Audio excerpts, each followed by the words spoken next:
Hi అండి, అందరు ఎలా ఉన్నారు? బాగున్నారా? నేనైతే బాగున్నా అండి. మీరు కూడా బాగుండాలి మనస్ఫూర్తిగా అయితే కోరుకుంటున్నాను.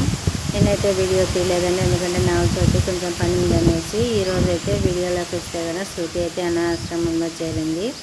తనకు ఎవరు లేరని చెప్పేసిందండి. తన ఫోన్లో ఉన్న సిమ్ కూడా తీసేసి వేరే సిమ్ అయితే వేసుకుంటుంది. ఇప్పుడు తను చేరిన ఆశ్రమం అయితే డబ్బులు కట్టేదండి. తనైతే కొంత డబ్బులు అయితే తీసుకెళ్ళింది. ఆ డబ్బులు ఆశ్రమంలో అయితే కట్టేసి చేరిందండి. ఇంకా ప్రతి నెల అయితే డబ్బులు కావాలి కదా, అందుకనేసి తను పార్ట్ టైం జాబ్ చూసుకొని ఆశ్రమంలో అయితే డబ్బులు కట్టుకుంటూ తను చదువుకుంటుందండి. ఇంకా కూడా తను కావాల్సినంత ఉంచుకొని మిగతా డబ్బులు ఆశ్రమంలో అయితే హెల్ప్ చేస్తుంటుంది. ఈ మధ్యలోనే తనకైతే ప్రతి పని అతను కూడా పరిచయం అవుతాడండి. ఈ రోజుకి ఇది వీడియో. ఈ వీడియో కనుక మీకు నచ్చినట్లయితే చిన్న లైక్ ఇచ్చి సబ్స్క్రైబ్ చేసుకోండి ఫ్రెండ్స్.